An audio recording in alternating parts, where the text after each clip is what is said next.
What's interesting about your career is you seem to have hit the ground running. I remember seeing your portfolio, and right from the very start, you'd already photographed quite a number of famous people.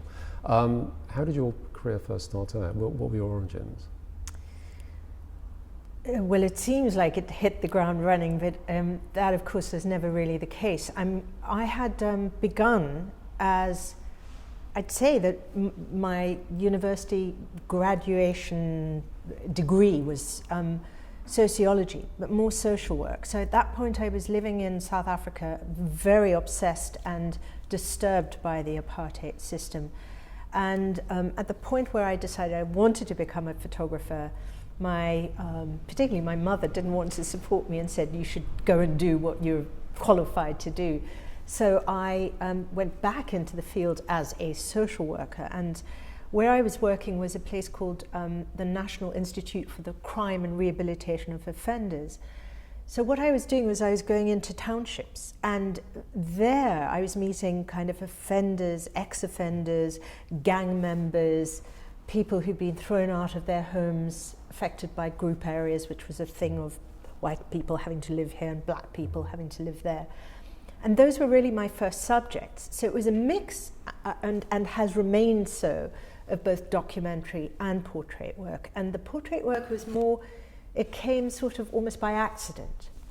So I did that, and then I went on to become a press photographer. And after 2 to 3 years of treading the boards as a press photographer and really working very hard and under phenomenally stressful conditions, I decided that I didn't want to be a press photographer. It was just too not sensitive for me and where I saw myself headed.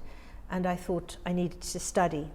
And I applied for the very first year of it was then known as the London College of Printing, now the LCC, London College of Communications. And they had the first year as a photojournalism course. And I applied for it. And of course, actually, the thing is, once you've been working, and I'd already got into World Press as a for a press photograph I'd taken, I'd won local press awards. To suddenly then go back into studying was very hard. I was sort of almost had to come off the adrenaline rush that I was addicted to. How do you prepare for your shoots when you're doing your celebrity shoots, for example? What sort of research do you carry out before an assignment?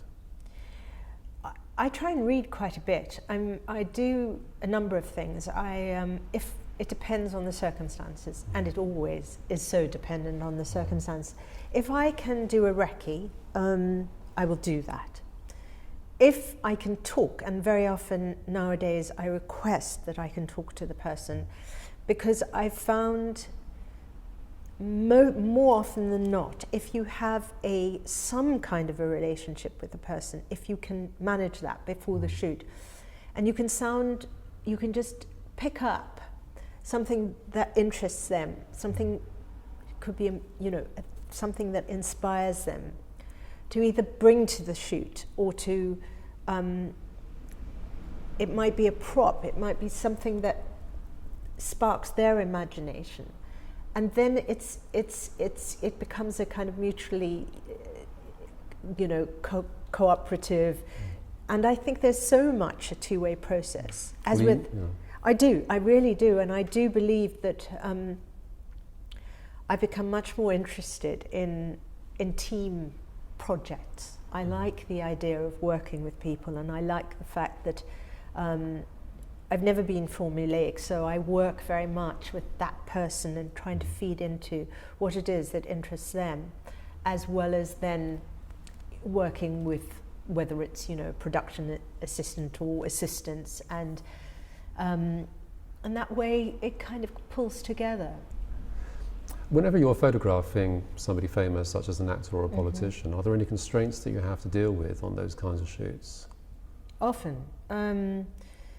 I think certainly with celebrity it's become much more of a minefield these days, in the fact that you now have to often sign things, you have to check, they want to see that you're not going to use the image afterwards in any way that is going to reflect badly on them. So when it comes to that, I'll often check in with my syndicating agents, camera press. But I have been on shoots where I've unexpectedly been asked to sign something. I remember that happening with the Pierce Brosnan shoot. But mostly, I would say that's the kind of high-end celebrity. We're talking kind of A-list Hollywood. But I've also had good experiences. I've had experiences where I'm thinking about the New York Times magazine, where I was commissioned to photograph Daniel Day-Lewis, and I was told, well, you know, you'll only have an hour. And arriving in Ireland, I had to, well, I'd spoken to him before, I had to go to Dublin. And in the end, you know, I had way more time, and that was because he was very relaxed, and we probably, I mean, the great thing was that he had defied that publicity thing, and there was no press person with him. And that made it just a completely more relaxed experience than I ever imagined it would be.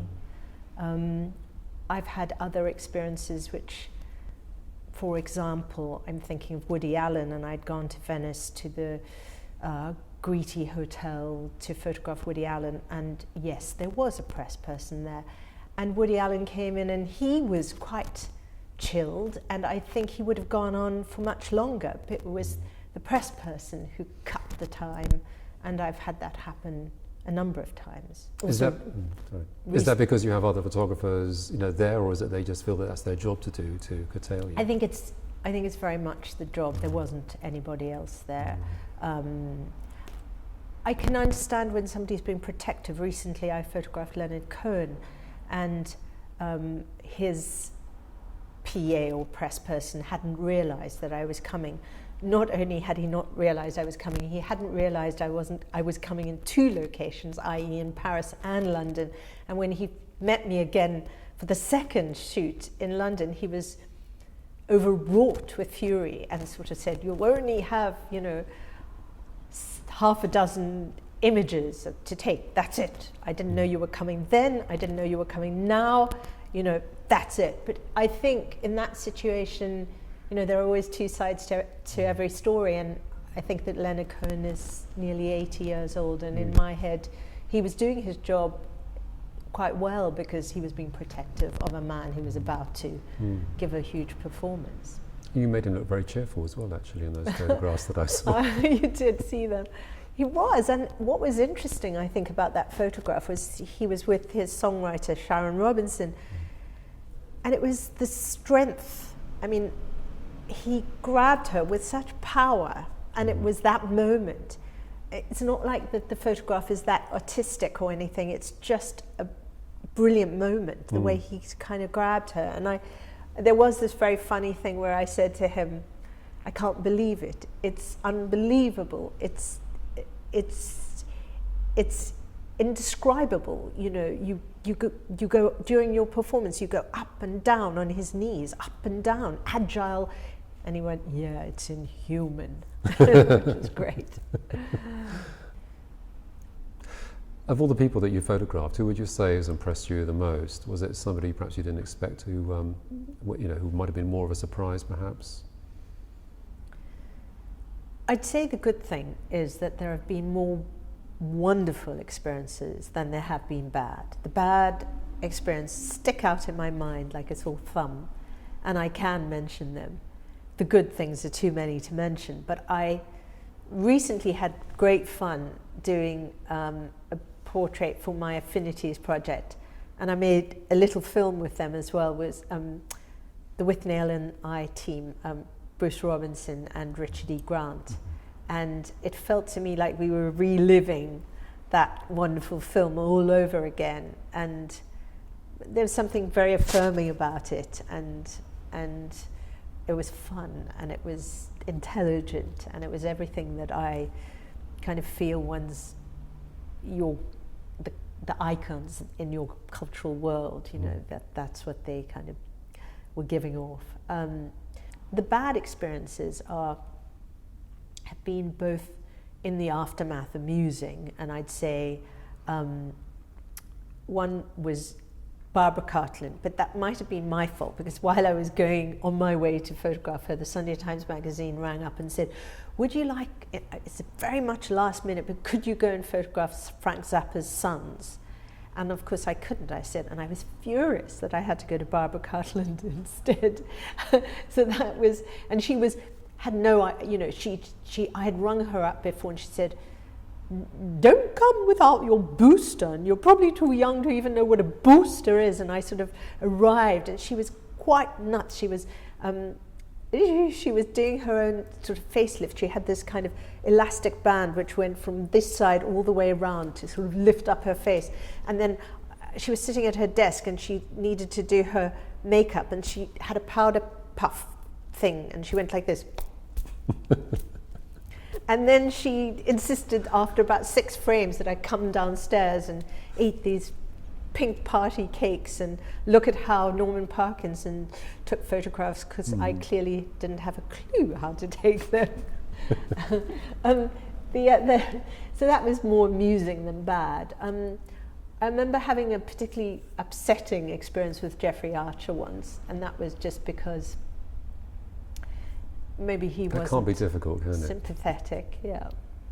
And I had a peculiar session once with Snowden, and I think it was more about the fact that the Sunday Times magazine had commissioned me, and he probably wanted to do his own portrait with his Viscount Linley, and so he was a bit put out, and so he pretended he had a power cut and sent my assistant packing and chatted to me about how silly us photographers were. And I remember somebody finally coming in and saying, Lord Snowden, can we put the lights on again?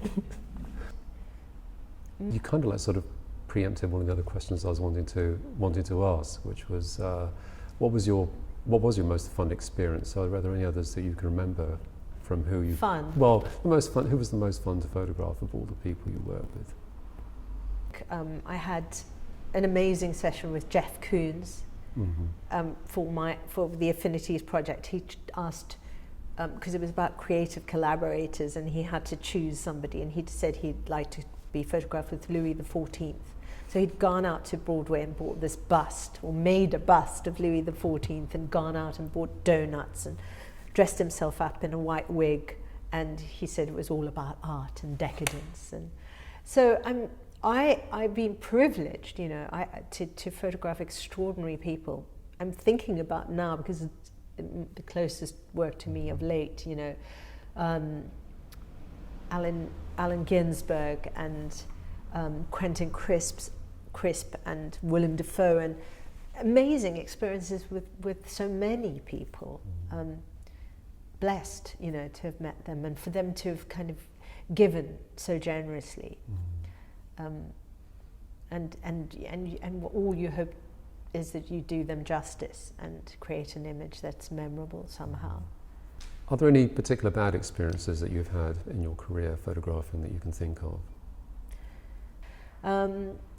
One of the interesting images I did lately, or commissions, I was commissioned by the FT magazine to go to a place near Vienna. I was going with a human rights lawyer called Philippe Sands to this castle called Schloss Hagenberg, where this man was living. His father had been a Nazi who had probably killed many, many, many thousands of people, of Jewish people in the war in the Ukraine and in Poland. And I think I was quite anxious about going, because he was very insistent that we stay at his home.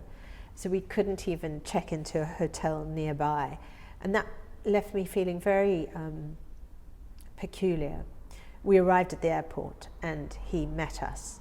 And for some reason, he couldn't stop staring at me from the moment I saw him. And I found it very unnerving. And I had to talk to myself and say, look, you've been in post-war zones, you've been in, met uncompromising people. you just got to handle this. We arrived at this castle.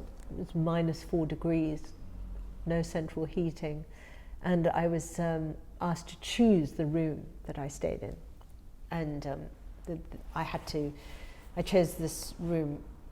It was near where his room was, but the fact was that I suppose the big thing about him was that he was a man of some humanity, but it had been impossible for him to say that his father had done anything wrong.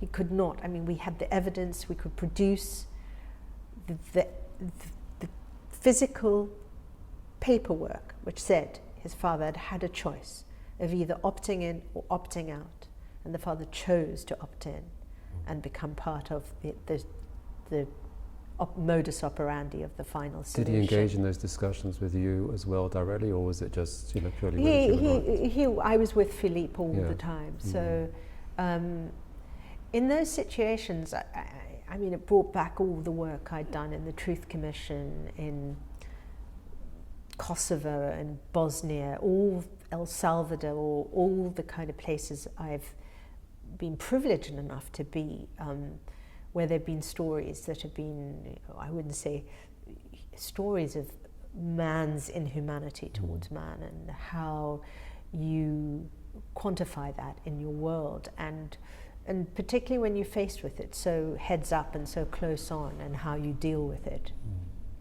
It's very confronting. What would your advice be to somebody young starting out today wanting to be a photographer? I think that the premises, the points, the tips that I held in high regard a long time ago still hold. I think you are as good as your last picture. You have to keep producing work, good work. I think you have to be true to yourself. I think you have to be passionate about what you're doing. I think that you have to know your tools, and in that sense, so that you can work the magic. That's great. Well, thank you very much for coming along today. It's been a pleasure talking to you. Thank you. Thank you for having me.